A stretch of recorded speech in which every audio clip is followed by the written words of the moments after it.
So on this truck, on the 46, it has running boards, and there's a lot of rust in this thing. So you can see how much that thing moves.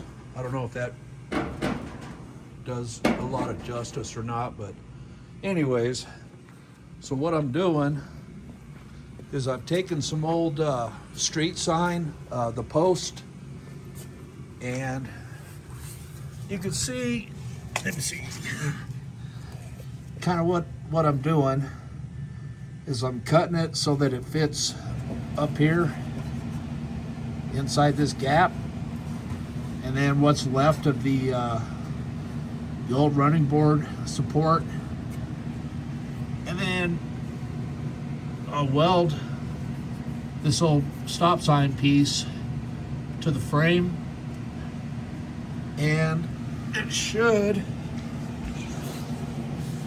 look kind of like this.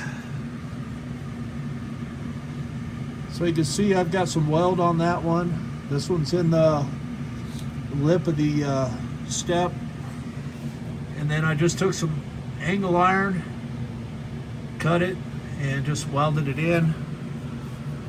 And this thing, I mean, it's solid like a rock.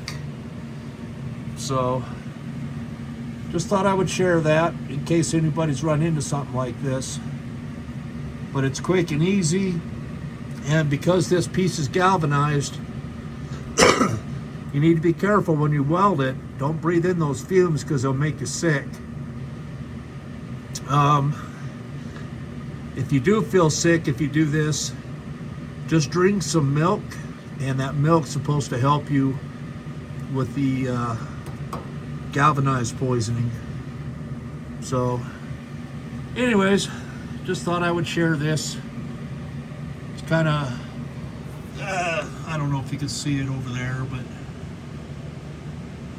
got to make one for that guy, and got one set up on that guy.